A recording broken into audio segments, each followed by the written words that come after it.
Hello friends, welcome to Vel Rojan crime diaries. கேரளாவில் இருக்கிற கோட்டயம் டிஸ்ட்ரிக்டில் புத்துப்பள்ளிங்கிற மாதிரி ஒரு ஊர் இருக்கு. அந்த ஊரில் இருக்க போலீஸ் டிபார்ட்மெண்ட்டுக்கு ஆகஸ்ட் மாதம் 27ஆம் தேதி 2017ஆம் வருஷம் பதட்டமாக ஒரு நபர் கால் பண்ணுறாரு. சார், இப்போ இந்த புத்துப்பள்ளி ஸ்டேஷன்லேருந்து 4 கிலோமீட்டர் டிஸ்டன்ஸில் மங்கனம்ங்கிற மாதிரி ஒரு ஏரியா இருக்குது. அந்த ஏரியாவில் ஒரு சதுப்பு நிலப்பகுதி இருக்குது. அந்த பக்கம் நான் கேஷுவலாக நடந்து போகும்போது அந்த சதுப்பு நிலப்பகுதியில் ஒரு சாக்கு பையை பார்த்தேன். பட் அந்த சாக்கு பையை உற்று நோக்கும் போது தான் தெரியுது, அந்த சாக்கு பைக்கு உள்ள வெட்டப்பட்ட மனிதனோட 2 கால்கள் இருக்கு. நான் பக்கத்துல போய் பார்க்கும்போது அதுக்குள்ள இருந்து மோசமான துர்நாற்றம் வருது. நீங்க உடனே வந்து பாருங்கன்னு போலீஸ் டிபார்ட்மெண்ட்டுக்கு ஒரு கால் பண்றாங்க. சதுப்பு நிலப்பகுதியில ஒரு மூட்டைக்குள்ள 2 மனிதனோட வெட்டப்பட்ட கால்கள்னா ஆப்வியஸ்லி இது மர்டர்னு உடனே போலீஸ் டிபார்ட்மெண்ட், ஃபாரன்சிக் டிபார்ட்மெண்ட் எல்லாருமே அந்த சதுப்பு நிலப்பகுதிக்கு போறாங்க. அந்த மூட்டையை இறக்கி பார்க்கறாங்க. அதுக்குள்ள இந்த நபர் சொன்ன மாதிரியே வெட்டப்பட்ட மனிதனோட 2 கால்கள் இருக்கு. வெறும் கால்கள் மட்டும்தான் இருக்கு. அந்த நபர் காலில் செருப்பு போட்டிருக்காரு. பட் வெறும் காலை வச்சு இது ஆனா பெண்ணான்னு கண்டுபிடிக்க முடியல. இந்த நபரோட ஐடென்டிட்டியும் கண்டுபிடிக்க முடியாது. ஜென்ரலா இந்த மாதிரி வெட்டப்பட்ட மனிதனோட உடல் பாகங்கள் ஒரு டெசர்டட் ஏரியாலையோ இல்ல இந்த மாதிரி ஒரு சதுப்பு நில பகுதியிலையோ ஒரு ஆற்று பகுதியிலையோ கண்டுபிடிச்சா என்ன மாதிரி போலீஸ் கெஸ் பண்ணுவாங்கன்னா, இந்த நபரை கொலை செஞ்சு முடிச்சதுக்கு அப்புறம் அந்த மனிதனோட உடலை பல பாகங்களை வெட்டி ஒரு டிஃப்ரெண்டான சாக்கு மூட்டைக்குள்ளேயோ இல்லைன்னா ஒரு குப்பை பைக்குள்ளேயோ வச்சு 2-3 இடத்துல தான் தூக்கி போட்டு போவாங்க. மேபி இந்த சதுப்பு நில பகுதியை ஃபுல்லா நம்ம தேடி பார்த்தா இந்த மனிதனோட ரிமைனிங் பாகங்கள் கிடைக்கும்னு அந்த சதுப்பு நில பகுதியை ஃபுல்லா தேடி பார்க்கும்போது இன்னொரு சாக்கு மூட்டையும் கிடைக்குது. அந்த சாக்கு மூட்டைக்குள்ள இருந்து துர்நாற்றம் வருது. அந்த சாக்கு மூட்டையை எடுத்துட்டு வந்து பார்க்கும்போது அதுல ஒரு மனிதனோட டார்சோ மட்டும் இருக்கு. தட் மீன்ஸ் அதுல அந்த மனிதனோட தலையில மனிதனோட கால் பகுதியில் இல்லை, ஜஸ்ட் கழுத்துல இருந்து அந்த மனிதனோட தொடைப்பகுதி வரைக்கும் தான் அந்த டார்சோ இருக்கிறத கண்டுபிடிக்கிறாங்க. ஸோ இப்போ இதே சதுப்பு நில பகுதியில் 2 டிஃப்ரெண்டான மனிதனோட உடல் பாகங்களை பார்க்குறாங்க. அதை 2ஐயும் வச்சு பார்க்கும் போதே இது 2மே, அதாவது ஃபர்ஸ்ட் கண்டுபிடிக்கப்பட்ட காலும் 2வது கண்டுபிடிக்கப்பட்ட டார்சோவும் ஒரே நபருக்கு சொந்தமானதுன்னு தெரியுது. பட் எப்போ போலீஸ் இந்த டார்சோவை கண்டுபிடிச்சாங்களோ அப்பவே கன்க்ளூஷனுக்கு வந்துட்டாங்க, கொலை செய்யப்பட்டது ஒரு ஆண் அப்படிங்கிற மாதிரி தெரியுது. இப்போ போலீஸ் இந்த இடத்துல ஒரு நபர் கொலை செஞ்சு அந்த உடலை துண்டு துண்டா வெட்டி இங்க தூக்கி போட்டு போனார்னா கண்டிப்பா மோப்ப நாயை வச்சு அந்த கொலைகாரன் எந்த டைரக்ஷன்ல பயணம் பண்ணிருப்பாங்கிறத கண்டுபிடிக்க முடியும். இப்போ போலீஸ் மோப்ப நாயை வச்சு செக் பண்ணி பார்க்கும்போது இந்த சதுப்பு நில பகுதியிலிருந்து அப்படி மேலோட்டமா போகும்போது அப் ஹில்மாங்க ஒரு மலைப்பகுதி இருக்கு. அந்த மலைப்பகுதியில் கொஞ்ச தூரம் இந்த டாக் போது அங்க போய் ஸ்டாப் ஆயிருது. இப்போ அந்த ஏரியால இருக்க மக்கள் கிட்ட போலீஸ் கண்டுபிடிக்கப்பட்ட டார்சோவையும் அந்த கால் பகுதியும் போட்டோ எடுத்து வச்சு இந்த நபரை யாராவது உங்களுக்கு தெரியுமான்னு கேட்குறாங்க. பட் யாருக்குமே அந்த நபரை ஐடென்டிஃபை பண்ண முடியல. பிகாஸ் ஃபேஸ் இல்லை, தலை இல்லாமல் கண்டுபிடிக்க முடியல. பட் கண்டுபிடிக்கப்பட்ட அந்த டார்சோல கொலை செய்யப்படுறப்போ அந்த நபர் ப்ளூ கலர்ல ஒரு ஷர்ட் போட்டிருக்காரு. அதுக்கப்புறம் காவி நிறத்தில் வேஷ்டி கட்டியிருக்காரு. இந்த தகவல் மட்டும்தான் போலீஸுக்கு கிடைக்குது. பட் இதை வச்சு ஒரு மனிதனோட ஐடென்டிட்டியை கண்டுபிடிக்கிறதுங்கிறது அவ்வளவு ஈஸியான விஷயம் கிடையாது. கேரளாவில் இருக்கிற கோட்டயம் டிஸ்ட்ரிக்ட்ல இருக்க புத்துப்பள்ளிங்கிற இந்த ஊர்ல இருக்க சதுப்பு நிலத்தில் கண்டுபிடிக்கப்பட்ட தலையே இல்லாத அந்த மனிதனோட உடல் யாருக்கு சொந்தமானது, அந்த நபரை யாரு கொலை பண்ணாங்க அப்படிங்கிற பலவித குழப்பங்களும் திருப்பங்களும் நிறைஞ்ச ஒரு வித்தியாசமான ட்ரூ கிரைம் கேஸ் தான் இன்னைக்கு நம்ம இந்த வீடியோல பார்க்க போறோம். இந்த கேஸோட ஸ்பெஷல் என்னன்னா, இதுல கிடைச்ச ரொம்ப லிமிட்டடான தடயத்தை வச்சு 24 மணி நேரத்துக்குள்ள, அதாவது இந்த உடலை கண்டுபிடிச்சப்பட்ட 24 மணி நேரத்துக்குள்ள இந்த கொலைகாரனை கேரளா போலீஸ் சும்மா சூப்பரா துப்பு துலக்கி இந்த வழக்கை சால்வ் பண்ணிருக்காங்க. கொலை செய்யப்பட்ட நபர் யாரு, அவர் யாரு கொலை செஞ்சாங்கிறது நம்ம தெரிஞ்சுக்கிறதுக்கு முன்னாடி உங்க டைம் 2 செகண்ட் எனக்காக ஸ்பெண்ட் பண்ணி என்னோட வீடியோஸ் உங்களுக்கு பிடிச்சிருந்துச்சுன்னா லைக் பண்ணிட்டு கமெண்ட் பண்ணுங்க. இன் கேஸ் என்னோட சேனலை இதுவரைக்கும் நீங்க சப்ஸ்கிரைப் பண்ணாம பார்த்தீங்கன்னா மறக்காம சப்ஸ்கிரைப் பண்ணி என்ன சப்போர்ட் பண்ணுங்க. கொலை செய்யப்பட்ட இந்த மனிதனோட உடலை பிரேத பரிசோதனை பண்ணி பார்க்கும்போது அந்த டாக்டர் என்ன சொல்றாங்கன்னா, சார் இந்த நபர் கொலை செய்யப்பட்டு 2-3 நாள் இருக்கலாம், அதனால தான் இவரோட உடம்பு ஆல்மோஸ்ட் டீகம்போஸ் ஆன ஸ்டேஜில் இருக்குங்கிறாங்க. இப்போ இந்த நபரோட ஐடென்டிட்டியை கண்டுபிடிக்கிறதுக்கு போலீஸ் என்ன பண்றதுன்னு யோசிச்சுட்டு இருக்கும்போது இந்த கேஸை ஹேண்டில் பண்றதுக்கு ஒரு டீம் இருக்காங்க. அதுல வேலை பார்க்குற கான்ஸ்டபிள் இந்த கொலை செய்யப்பட்ட நபரோட டார்சோ அந்த மேல் பகுதியை பார்த்துக்கிட்டு இருக்கும்போது அவருக்கு டக்குன்னு ஒரு விஷயம் ஞாபகம் வருது. உடனே அந்த கேஸை ஹேண்டில் பண்ணிட்டு இருக்க உயர் அதிகாரி அதிகாரி கிட்ட சொல்றாரு, சார் இந்த நபரோட உடல்ல ஒரு தீயால ஏற்பட்ட காயத்துல வந்த தழும்பு இருக்கு பாத்தீங்களாங்கிறாங்க. ஆமாப்பா, ஒரு பெரிய தழும்பு இருக்குங்கிறாங்க. சார் இந்த தழும்பை நான் ஏற்கனவே பலமுறை பார்த்திருக்கேன். நான் உறுதியா சொல்றேன் சார், கொலை செய்யப்பட்ட இந்த நபர் கண்டிப்பா நம்ம காவல்துறைக்கு பரிச்சயமான ஒரு நபராக தான் இருக்க முடியும்னு அவர் யோசிச்சு பார்க்குறாரு. ஒரு 5 நிமிஷம் யோசிச்சதுக்கு அப்புறம், சார் எனக்கு இந்த நபரை யாருன்னு தெரியும் சார். இந்த நபரோட பேரு சந்தோஷா இருக்கிறதுக்கு வாய்ப்பு இருக்கு. சுருக்கமா காவல்துறையில பொல்லல் சந்தோஷன் கூப்பிடுவோம். பிகாஸ் அவர் உடம்புல இருக்கிற நெருப்பால ஏற்பட்ட காயத்தினால வந்த தழும்பு இருந்ததுனால காவல்துறையில ஒரு அடையாளத்துக்காக பொல்லல் சந்தோஷன் கூப்பிடுவோம். பல கிரிமினல் வழக்குகள் இவன் மேல பதிவு செய்யப்பட்டிருக்கு. ஈவன் ஒரு ஸ்கூல் படிக்கிற பொண்ணு மேல ஆசிட் ஊத்தின வழக்கு கூட இவன் மேல பதிவு செய்யப்பட்டிருக்கு. பல முறை இவன் ஜெயிலுக்கு போயிட்டு வந்திருக்கான் சார். இவன் பொல்லல் சந்தோஷா இருக்கிறதுக்கு நிறைய வாய்ப்பு இருக்குங்கிற மாதிரி சொல்றாங்க. இப்போ இவன் யாரா இருக்கலாங்கிறதுக்கு ஒரு சான்ஸ் போலீஸுக்கு கிடைக்க விட்டு, இப்போ அந்த பொல்லல் சந்தோஷ்ங்கிற நபரோட ஃபோன் நம்பர் போலீஸுக்கு தெரியும். அந்த ஃபோனுக்கு கால் பண்றாங்க. ஃபோன் சுவிட்ச் ஆஃப்ல இருக்கு. இப்போ அந்த ஃபோனோட லொகேஷனை வச்சு பார்க்கும்போது இவர் கொலை செய்யப்படுறதுக்கு முன்னாடி நெடுநேரம் எங்க ஸ்டே பண்ணியிருந்தாருன்னு பார்க்கும்போது ஃபைனலா சந்தோஷ்ங்கிற இந்த நபரோட வீட்டை கண்டுபிடிக்கிறாங்க. நேரா அந்த வீட்டுக்கு போறாங்க. அந்த வீட்டில் இந்த சந்தோஷ்ங்கிற நபரோட அப்பா மட்டும்தான் இருக்காரு. அவர்கிட்ட இந்த டார்சோ, அந்த blue colour shirt, coffee colour வேட்டி, கால் பகுதி, கடைசியில் அவர் போட்டிருந்த செருப்பு, ஈவன் இந்த சந்தோஷோட ஷர்ட் பாக்கெட்ல இருந்து 10 ரூபாய் கண்டுபிடிச்சிருக்காங்க. இந்த தடயங்கள் எல்லாத்தையும் போட்டோ வச்சு பார்க்கும்போதும், ஈவன் அந்த நபரோட உடம்புல தீ காயத்தால ஏற்பட்ட தழும்பு இருக்கு, அதை வச்சு பார்க்கும்போதும் இந்த நபர் சொல்றாரு, சார் நீங்க சந்தேகமே பட வேணாம், கொலை செய்யப்பட்டது என்னோட பையன் சந்தோஷ்ங்கிறத நான் உறுதியா சொல்லுவேன், இது என்னோட பையன் தாங்கிற மாதிரி அவர் சொல்றாரு. சோ இப்ப கொலை செய்யப்பட்ட விக்டிம் யாருன்னு தெரியுது.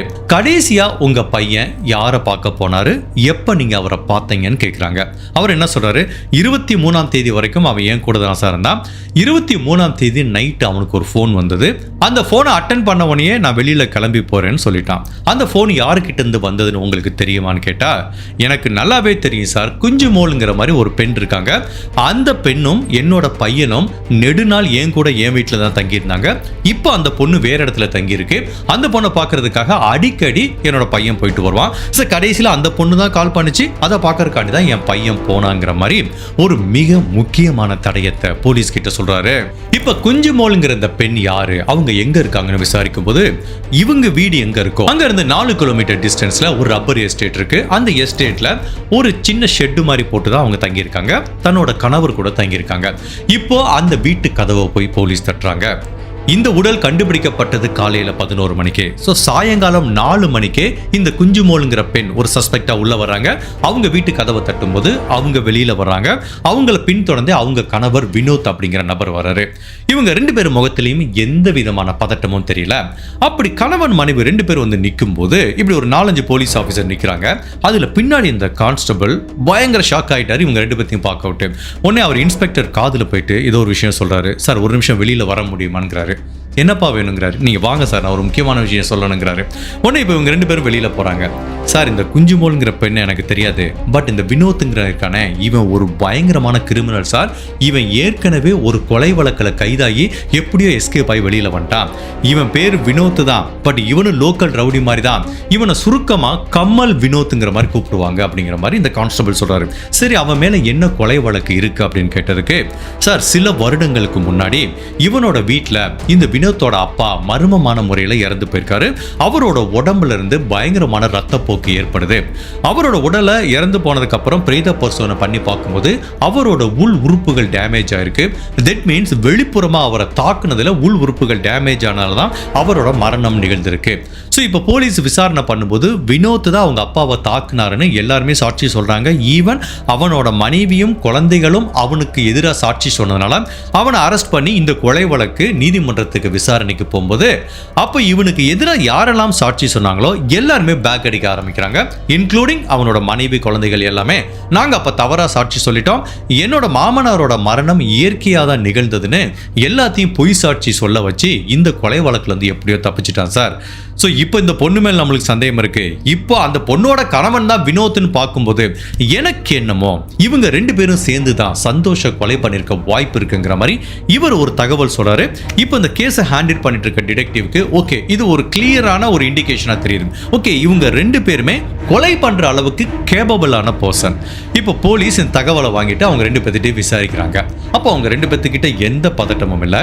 ஃபர்ஸ்ட் ஆஃப் ஆல் அந்த குஞ்சுமோளுங்கிற பொண்ணை தனியாக கூட்டு வர்றாங்க. உனக்கு சந்தோஷ்னு யாரையாவது தெரியுமான்னு கேட்குறாங்க. அப்போ அந்த பெண் சொல்லுது, நல்லாவே தெரியும் சார், அவர் என்னோட கணவரோட ஃப்ரெண்டுங்கிறாங்க. அந்த சந்தோஷுக்கும் உங்களுக்கும் என்ன தொடர்புன்னு ஒரே கொஸ்டின் தான் கேட்டாங்க. அதுக்கு அந்த பெண்ணுக்கிட்ட இருந்து பதில் என்ன வருதுன்னா வெறும் மௌனம் மட்டும்தான். அந்த பெண் தலையை அப்படி கீழே தொங்க போட்டுக்கிட்டாங்க. அப்பவே அதுக்குரிய ஆன்சர் என்னன்னு தெரியுது. கொலை செய்யப்பட்ட சந்தோஷுக்கும் இந்த குஞ்சுமோளுங்கிற பெண்ணுக்கும் என்ன தொடர்புங்கிறது தெரிய வருது. அப்ப போலீஸ் அடுத்த கொஸ்டின் கேட்குறாங்க, நீங்க கடைசியா சந்தோஷை எப்ப கான்டாக்ட் பண்ணீங்க, அடிக்கடி மீட் பண்ணுவீங்களான்னு கேட்டதுக்கு, சார் நான் கொஞ்ச நாள் சந்தோஷ் கூட அவங்க வீட்டில் தான் சார் இருந்தேன். ஏன் இருந்தேன்னா அப்போ என்னோட கணவர் ஜெயிலில் இருந்தார். என் கணவர் ஜெயிலில் இருந்ததுனால நான் அவங்க கூட போய் அவங்க வீட்டில் இருந்தேன். எப்போ என்னோட கணவர் ஜெயிலேருந்து திரும்ப வந்தாரோ அப்போ நான் திரும்ப என்னோட கணவர் கூட வந்துட்டேன் அப்படிங்கிற மாதிரி இவங்க சொல்கிறாங்க. சரி கடைசியாக எப்போ சந்தோஷ் கிட்ட பேசுனீங்க? சார் 23ஆம் தேதி சாயங்காலம் ஒரு நாள் கேஷுவலாக பேசுனேங்கிறாங்க. அதுக்கப்புறம் மீட் பண்ணீங்களா? இல்லை சார் நான் மீட் பண்ணவே இல்லை. அப்போ எதுக்காக கால் பண்ணீங்க? சார் நாங்கள் அடிக்கடி நல்ல நண்பர்கள் முறையில் பேசிப்போம், மற்றபடி நான் அன்னைக்கு அந்த நபரை மீட் பண்ணவே இல்லைங்கிற மாதிரி சொல்கிறாங்க. இப்போ அவங்க கணவர் வினோத் கிட்ட கேட்டதுக்கு, உங்களுக்கும் சந்தோஷ் எப்படி பழக்கம் ஏற்பட்டுச்சுங்கிறாங்க. சார் நாங்கள் ரெண்டு பேருமே ஜெயிலில் தான் சார் மீட் பண்ணோம், பல நாள் ஜெயிலில் இருந்தோம். பட் சந்தோஷ் எனக்கு முன்னாடியே ரிலீஸ் ஆனதுனால நீ போய் என் ஃபேமிலியை கொஞ்ச நாள் உதவியாருன்னு சொல்லி அனுப்பி வச்சேன். அதுக்கப்புறம் எப்போ நான் ஜெயிலேருந்து ரிலீஸ் ஆனோ அதுக்கப்புறம் என் மனைவி என் கூட வந்துட்டாங்க அப்படிங்கிற மாதிரி அவர் சொல்கிறாரு. நான் கடைசியாக சந்தோஷை பார்த்தே பல வாரங்கள் இருக்கும் சார், அவன் எங்கே போனான்னு எனக்கு தெரியாது, எங்களுக்குள்ள இப்போ அவ்வளோ கான்டாக்ட் இல்லைங்கிற மாதிரி சொல்கிறாங்க. பட் இவங்க சொல்கிற ஸ்டேட்மெண்ட்டில் போலீஸுக்கு நம்பிக்கை இல்லை. அதனால் ரெண்டு பேர்த்தையும் ஸ்டேஷன் கூட்டிகிட்டு போகிறாங்க. ஸ்டேஷனில் உட்கார வச்சு விசாரிக்கிறாங்க. ரெண்டு பேரும் திரும்ப திரும்ப அதே ஸ்டோரி தான் சொல்கிறாங்க. கணவனும் அதே ஸ்டோரி தான் சொல்றாங்க, மனைவியும் அதே ஸ்டோரி தான் சொல்றாங்க. அப்ப போலீஸ் என்ன ஸ்ட்ராட்டஜி யூஸ் பண்ணாங்கன்னா, சரி ரெண்டு பேர்த்தையும் தனித்தனியா விசாரிக்கலான்னு குஞ்சுமோளுங்கிற அந்த பெண்மணியை தனியாகவும் அவங்க கணவர் கம்மல் வினோத்ங்கிற நபர் தனியாகவும் விசாரிக்க ஆரம்பிக்கிறாங்க. ஜென்ரலா ஒரு குற்றத்துல ரெண்டு பேர் சம்பந்தப்பட்டிருக்காங்க. ரெண்டு பேரையும் தனித்தனியா விசாரிக்கும் போது போலீஸ் ஒரு நார்மலான பழைய காலத்து டெக்னிக் தான் யூஸ் பண்ணுவாங்க. ஒருத்தர்கிட்ட போய் என்ன சொல்லுவாங்கன்னா, இன்னொரு நபர் குற்றத்தை ஒத்துக்கிட்டாருமாங்க. அப்புறம் இன்னொரு நபர்கிட்ட என்ன சொல்லுவாங்கன்னா, அந்த நபர் போய் குற்றத்தை ஒத்துக்கிட்டாருன்னு சொன்னா இதுக்கப்புறம் என்ன ஆகும்னா, ஓகே அவனே ஒத்துக்கிட்டானா, ஓகே சார் இப்ப நடந்த எல்லாத்தையும் நான் சொல்லிடுறேன்னு ரெண்டு பேரும் மாறி மாறி உண்மையை சொல்றதுக்கு வாய்ப்பு இருக்கு. இப்ப போலீஸ் அந்த ஸ்ட்ராட்டஜியை குஞ்சுமோளுங்கிற அந்த பெண் கிட்ட இருந்து ஆரம்பிக்கிறாங்க. ரொம்ப நேச்சரா அதை பண்றாங்க. ஃபர்ஸ்ட் இந்த பெண்ணை ஒரு போலீஸ் அதிகாரி விசாரிச்சுட்டு இருக்காரு. அப்ப பரபரப்பா இன்னொரு போலீஸ் அதிகாரி இவரோட காதுல ஒரு ரகசியம் சொல்ற மாதிரி ஒரு சிச்சுவேஷன். அப்ப அந்த பெண்ணுக்கு கொஞ்சம் பதட்டம் ஆகுது. அப்புறம் அந்த நபர் போகவிட்டு இந்த டிடெக்டிவ் அந்த பொண்ணை பார்த்து, பார்த்தேல உன் ஹஸ்பண்ட் உன் புருஷன் எல்லாத்தையும் சொல்லிட்டான், நீங்க ரெண்டு பேரும் சேர்ந்தான சந்தோஷ கொலை பண்ணீங்க, அவன் எல்லாத்தையும் சொல்லிட்டான், இப்போ உங்களுக்கு எதிராக ஆதாரம் ஸ்ட்ராங்கா இருக்கு, வேற வழியே இல்லை, நீங்க வாழ்க்கை ஃபுல்லா ஜெயிலுக்கு போறீங்க, நீ உண்மையை சொன்னேன்னா ஏதாவது காப்பாத்துறதுக்கு வழி இருக்கான்னு நான் பாக்குறேங்கிற மாதிரி இவர் சொல்ல விட்டு அந்த பொண்ணு நிஜமாவே நம்பிட்டாங்க, தன்னோட கணவர் எல்லாத்தையும் சொல்லிட்டானு. சார் நான் உண்மையை ஒத்துக்கிறேன் சார், நாங்க ரெண்டு பேரும் சேர்ந்து தான் சார் கொலை பண்ணோம் அப்படிங்கிற மாதிரி இந்த பெண் கன்ஃபெஷன் பண்ணிக்கிறாங்க. இது ஒரு வார்த்தையில் சொல்ற கன்ஃபெஷன். பட் சந்தோஷுக்கு என்ன நடந்துச்சு, அவனை எப்படி கொலை பண்ணாங்க, என்ன மாதிரி தடயங்கள் இவங்க மறைச்சாங்க அப்படிங்கிறத பத்தி போலீஸ் டீட்டெயிலா கேட்கும்போது நடந்த எல்லாத்தையும் ஒன்னா சொல்ல ஆரம்பிக்கிறாங்க. உண்மையிலே இந்த பெண் சொன்ன ஒவ்வொரு கன்ஃபெஷனும் கேரளா போலீஸையே பயங்கரமான அதிர்ச்சிக்குள்ளாக்குச்சு.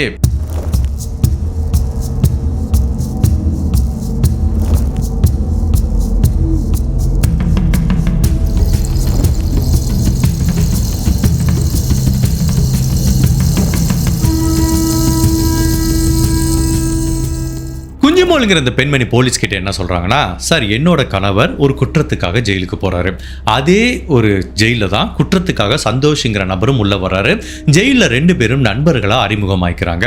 அப்போ ஃபர்ஸ்ட் சந்தோஷ் ஜெயிலேருந்து வெளியில வர்ற மாதிரி ஒரு சூழ்நிலை இருக்கிறதுனால நண்பர் அப்படிங்கிற முறையில் என்னோட கணவர் வினோத் இந்த சந்தோஷ் கிட்ட என்ன சொல்றாருன்னா, என்னோட மனைவியும் குழந்தைகளும் தனியாக கஷ்டப்பட்டுட்டு இருக்காங்க, நீ அடிக்கடி போய் பார்த்துக்கோ, அவங்களுக்கு ஏதாவது உதவி தேவைப்பட்டா செய்ய, நான் வெளியில வந்ததுக்கு அப்புறம் நான் பார்த்துக்கிறேங்கிற மாதிரி ஒரு பழக்கம், ஒரு நண்பர் அப்படிங்கிற முறையில் உதவி கேட்கிறாரு. சந்தோஷம் சரிங்கிறாரு. பட் இந்த சந்தோஷுக்கு திருமணம் ஆகலை, அவங்க அப்பா கூட தான் இருந்துட்டு வர்றாரு.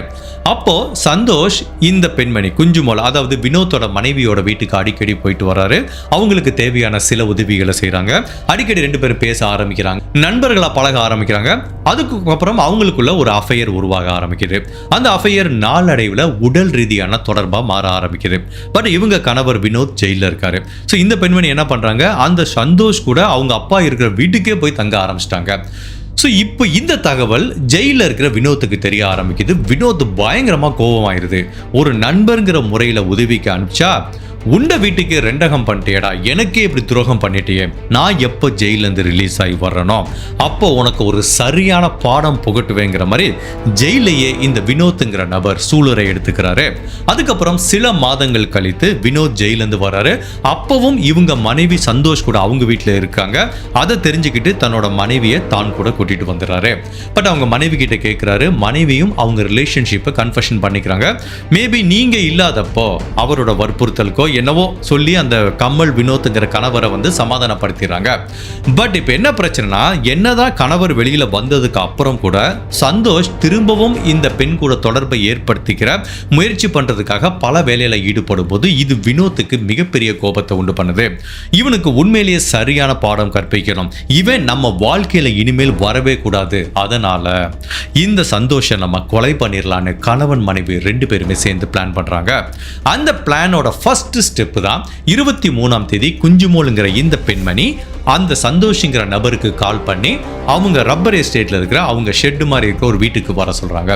ஸோ இவனும் சரி அந்த பொண்ணு ஏதோ கூப்பிடுது ஜாலியா இருக்கலாங்கிற மாதிரி இவனும் வர்றான். நைட்டு ஒரு 8-8:30 மணிக்கு வர்றான். அப்போ அந்த வீட்டுக்கு வெளியில ஒரு வராண்டா இருக்கு. அங்கே வச்சு எனக்கு கொஞ்சம் குடிக்க தண்ணி வேணுங்கிறான். இந்த பெண் உள்ள தண்ணி எடுக்க போகும்போது வீட்டுக்குள்ள மறைஞ்சிருந்த அந்த கணவர் வினோத் கையில ஒரு ஸ்ட்ராங்கான இரும்பு ராடை எடுத்துட்டு வந்து நொடி பொழுதுல இந்த சந்தோஷ் எதிர்பார்க்காத தருணத்துல அவரோட தலையில கடுமையா தாக்குனதுல ரத்தப்போக்கு ஏற்படுது.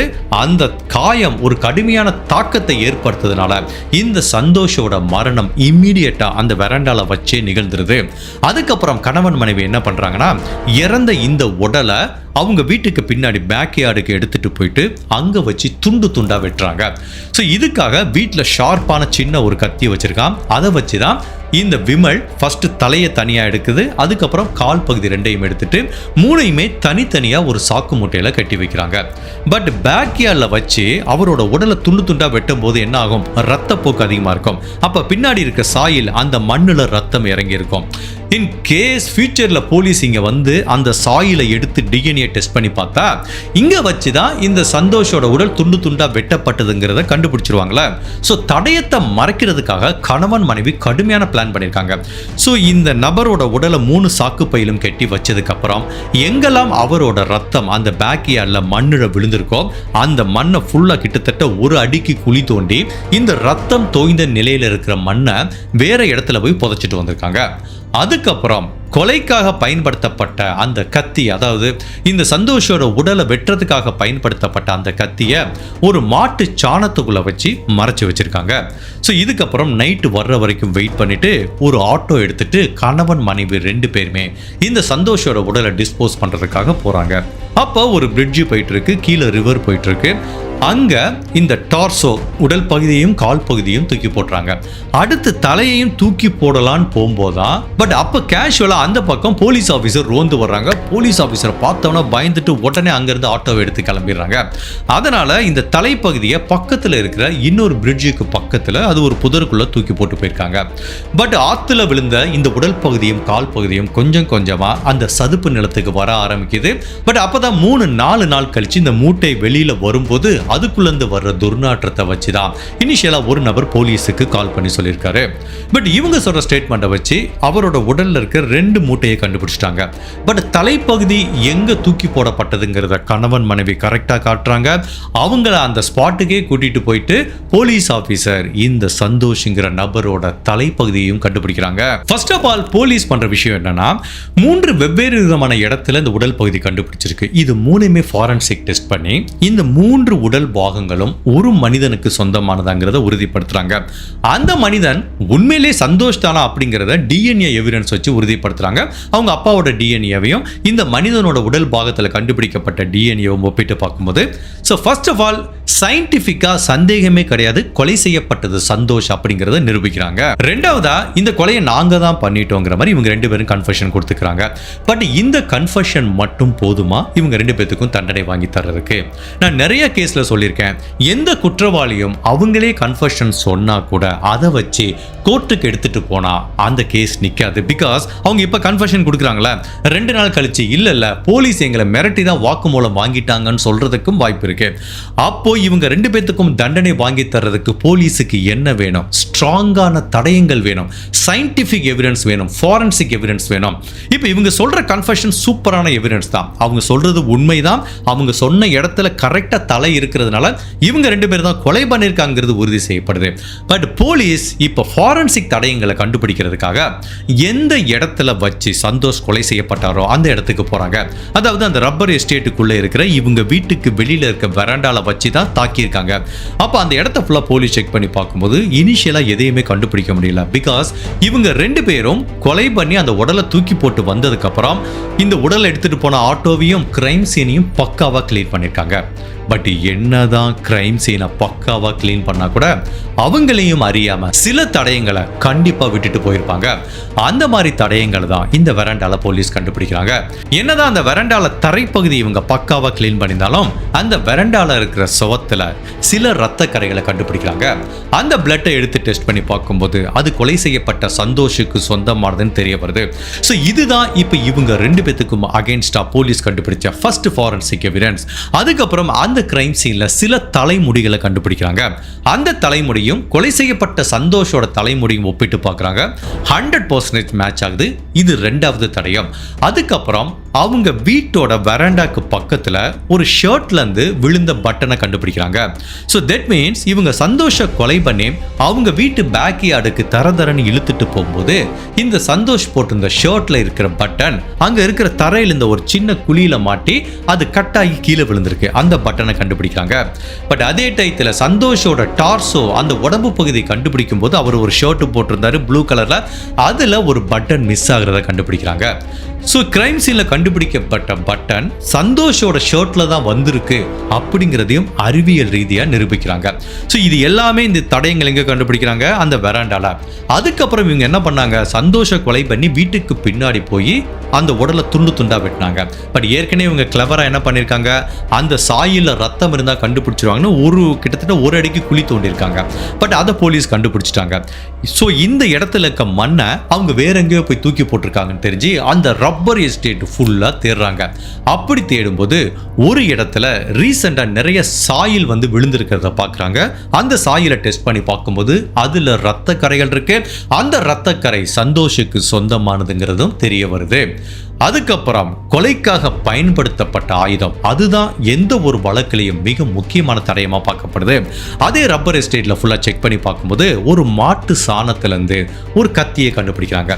அந்த கத்தியை வச்சு இவங்க கிட்ட போய் கேட்குறாங்க வினோத் கிட்ட, இதனால தான் அவனோட உடம்ப துண்டு துண்டையா வெட்டினேன்னு கேட்குறாங்க. ஆமாங்கிறான்.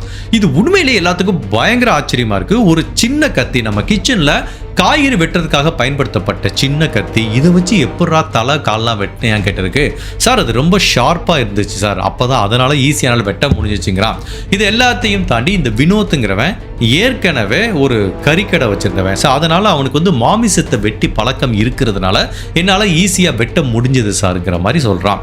ஸோ இப்போ இவங்களுக்கு அகைன்ஸ்டாக நிறைய ஃபாரன்சிக் தடயங்கள் இருக்கு.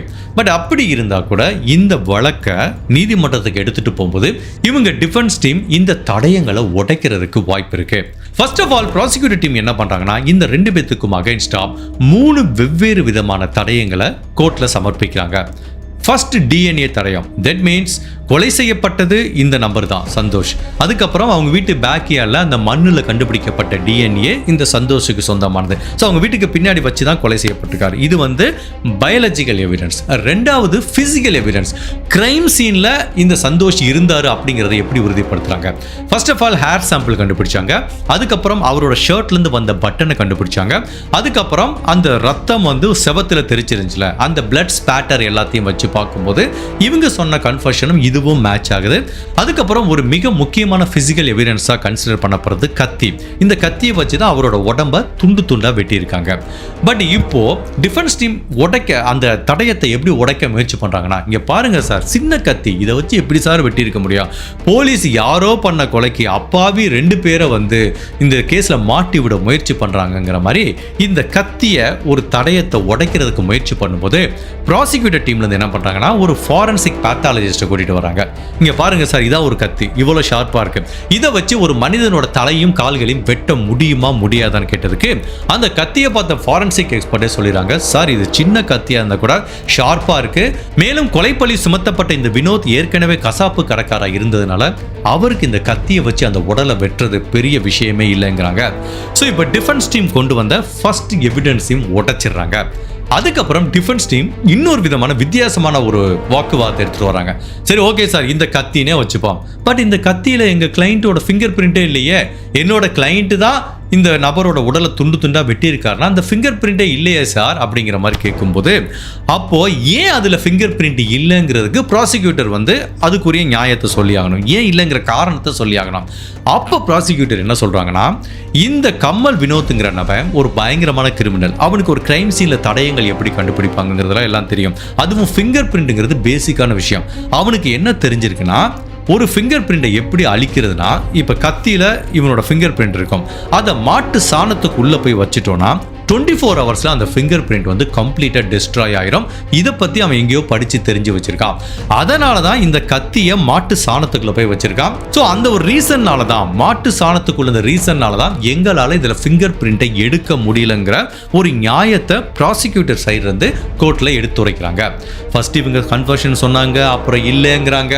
அதுக்கப்புறம் இந்த ஃபாரன்சிக் தடயங்கள்லாம் எவ்வளவோ உடைக்க முயற்சி பண்ணா கூட ஒவ்வொன்றுக்கும் போலீஸ் சரியான ஆதாரங்களையும் சரியான தடயங்களையும் சமர்ப்பிச்சதுனால இந்த வழக்கோட விசாரணை பல வருடங்கள் கேரளா நீதிமன்றத்தில் நடந்துட்டு இருக்கு. ஃபைனலா மே மாசம் 5ஆம் தேதி 2025ஆம் வருஷம், அதாவது இப்போ ஒரு போன மாசம் தான் இந்த வழக்குல கேரளா நீதிமன்றத்தில் தீர்ப்பு சொல்லியிருக்காங்க. ஸோ இவங்க 2 பேரும் சேர்ந்து தான் சந்தோஷ கொலை பண்ணியிருப்பாங்கிறது உறுதி செய்யப்பட்டு 2 பேருக்கும் என்ன விதமான தண்டனை கொடுக்குறாங்கன்னா, குஞ்சுமோல் அப்படிங்கிற அந்த பெண்ணுக்கு எவிடன்ஸை அழிக்க முயற்சி பண்ண குற்றத்துக்காக 2 வருடங்கள் சிறை தண்டனை. அவங்க கணவர் கம்மல் வினோத்துக்கு எவிடன்ஸை அழிக்க முயற்சி பண்ண குற்றத்துக்காக 5 வருடங்கள் கொடுக்குறாங்க. அதுக்கப்புறம் 2 பேரும் சேர்ந்து கொலை பண்ண அந்த குற்றத்துக்காக 2 பேத்துக்குமே ஆயுள் தண்டனை கொடுக்குறாங்க. பட் இந்த தண்டனை அவங்க எப்படி அனுபவிக்கணும், குஞ்சுமோலுங்கிற அந்த பெண் ஃபர்ஸ்ட் 2 வருடங்கள் சிறை தண்டனை அனுபவிக்கணும், அதுக்கப்புறம் தான் அவங்களோட ஆயுள் தண்டனை ஆரம்பிக்கும். இந்த கம்மல் வினோத்துக்கு எப்படி ஃபர்ஸ்ட் 5 வருஷம் இந்த எவிடன்ஸை டெஸ்ட்ராய் பண்ண வழக்கில் தண்டனையை அனுபவிக்கணும், அது முடிஞ்சதுக்கு அப்புறம் தான் அடுத்து அந்த ஆயுள் தண்டனையே ஸ்டார்ட் ஆகும். ஸோ இது எல்லாத்தையும் வச்சு பார்க்கும்போது இவங்க என்னதான் ஆயுள் தண்டனை நம்ம ஊர்லலாம் 14 வருஷங்கள் கழித்து வந்து பரோல் கொடுப்பாங்க, எப்படி பார்த்தாலும் இவங்க மினிமம் ஒரு 14 to 16, 17 இயர்ஸ் ஜெயிலில் இருக்கிற மாதிரி தான் ஒரு சூழ்நிலை ஏற்படுது. மேலும் இந்த தண்டனை தவிர இந்த கணவன் மனைவி 2 பேரும் சேர்ந்து இந்த சந்தோஷ கொலை பண்ண குற்றத்துக்காக அவங்க குடும்பத்துக்கு, அவங்க அப்பாக்கு 5 லட்சம் ரூபாய் காம்பன்சேஷன் கொடுக்கணுங்கிற மாதிரியும் அந்த தீர்ப்புல சொல்லியிருக்காங்க. இந்த கேஸை பொறுத்த வரைக்கும் இந்த உடல் கண்டுபிடிக்கப்பட்ட 24 மணி நேரத்துக்குள்ள இதுல சம்பந்தப்பட்ட குற்றவாளிகளை திறமையா துப்பு தொலைக்கு கேரளா போலீஸ் அரெஸ்ட் பண்ணிருக்காங்க. பட் என்னதான் 24 ஹவர்ஸ்ல அவங்கள அரெஸ்ட் பண்ணா கூட, அவங்க 24 ஹவர்ஸ்க்குள்ள கன்ஃபெஷன் கொடுத்தா கூட இந்த எவிடன்ஸ் எல்லாம் கலெக்ட் பண்ணி நிரூபிச்சு அவங்களுக்கு தண்டனை வாங்கி கொடுக்கறதுக்கு பாருங்க கிட்டத்தட்ட 8 வருடங்கள் கேரளா போலீஸுக்கு தேவைப்பட்டிருக்கு. பட் இந்த கேஸ்ல இருந்து நான் ஒரு முக்கியமான விஷயத்தை கத்துக்கிட்டேன். நம்ம நிறைய கிரைம் சீன்ல பார்த்துருப்போம், தடயங்கள் கிடைக்கும். ஓகே, கிரைம் சீன்ல ஒரு தடயம் கிடைச்சிருக்கு, அது வந்து இந்த கொலைகாரனுக்கு லிங்க் ஆகுது. ஃபார் எக்ஸாம்பிள், அவனோட டிஎன்ஏ கிடைச்சுன்னா கொலைகாரனோட டிஎன்ஏ, அவனோட ஃபிங்கர் பிரிண்ட் கிடைச்சுன்னா கொலைகாரனோட ஃபிங்கர் பிரிண்ட். ஸோ தடயத்தை இப்படி மேட்ச் பண்ணி தான் பார்த்துருக்கோம். பட் சில கேஸ்ல என்ன ஆகுனா, கிரைம் சீன்ல ஒரு தடயம் கிடைச்சிருக்கு, அதை ஏன் நீ குற்றவாளியோட லிங்க் பண்ண முடியல அப்படிங்கிறதையும் போலீஸ் நிரூபிக்க வேண்டிய சூழ்நிலை தான் இருக்கு. இந்த கத்தியால தான் அவன் வெட்டினான்னு சொல்லியிருக்கல, அந்த கத்தியில அவனோட ஃபிங்கர் பிரிண்ட் இல்லையே, அதுக்குரிய காரணத்தை நீ சொல்லணும் அப்படிங்கிற மாதிரி இவங்க டிஃபென்ஸ் டீம் கேட்டதுனால தான் மாட்டு சாணத்துக்குள்ள வச்சா ஃபிங்கர் பிரிண்ட் டிஸ்ட்ராய் ஆயிரும் அப்படிங்கிற இன்னொரு விஷயத்தை இந்த ப்ராசிக்யூட்டர் டீம் எடுத்து வச்சிருக்காங்க. ஸோ ஒரு எவிடன்ஸ் ஒரு கொலைகாரனை லிங்க் பண்ணுறதோட மட்டுமல்லாம ஒரு எவிடன்ஸ் ஏன் இந்த கொலைகாரனை லிங்க் பண்ணலை அப்படிங்கிறதையும் நிரூபிக்கிற கடமை போலீஸுக்கும் ப்ராசிக்யூட்டருக்கும் இருக்கு. ஸோ நீங்கள் நிறைய கேஸில் பார்த்த மாதிரி கன்ஃபஷன் கொடுத்தா மட்டும் யாருமே ஓகே நான் கன்ஃபஷன் கொடுத்துட்டேன் என்ன அரெஸ்ட் பண்ணி தண்டனை வாங்கி கொடுங்கன்னா இப்போ சட்டத்தில் அதுக்கு இடம் இல்லை. இவங்க சொல்கிற கன்ஃபஷனை ஒரு பேஸாக வச்சுட்டு மேபி என்ன மாதிரி தடயங்கள் நம்ம கலெக்ட் பண்ணலாங்கிற மாதிரி தான் போலீஸ் ஒர்க் பண்ணுவாங்க. இவங்க கன்ஃபஷன் கொடுத்ததுனால தான் போலீஸுக்கு என்ன தெரிஞ்சிச்சு, வெரண்டால வச்சு தான் கொலை செய்யப்பட்டிருக்காங்க. அப்போ வெரண்டால போய் தான் நம்ம இன்வெஸ்டிகேட் பண்ணோம். வீட்டுக்கு பின்னாடி வச்சு வெட்டியிருக்காங்க. அப்போ அந்த வீட்டுக்கு பின்னாடி போய் சாயில் ஏதாவது இருக்கான்னு பார்க்கணும், இல்லை சாயில் வேற எங்கேயாவது தூக்கி போட்டிருக்காங்களா, அந்த மாதிரி எவிடன்ஸ் எல்லாம் இவங்க கலெக்ட் பண்ணுறதுக்கு இவங்க கொடுத்த கன்ஃபஷன் தான் ரொம்ப உதவியாக இருந்திருக்கு. அட் த எண்ட் கோர்ட்டில் சரி பார்த்தீங்கன்னா கன்ஃபஷன் வேலைக்கே ஆகாது. Physical evidence, forensic evidence, digital evidence, biological evidence இருந்தால் மட்டும்தான் ஒரு குற்றவாளிக்கு தண்டனை வாங்கி தர முடியும். கேரளாவில் நடந்த இந்த கேஸை பற்றி நீங்கள் என்ன நினைக்கிறீங்க? உங்களோட கருத்தை மறக்காம இந்த வீடியோவில் பதிவு பண்ணுங்க. இந்த மாதிரி அனதர் கேஸில் உங்களை சந்திக்கிறேன். Till then stay safe, take care, by.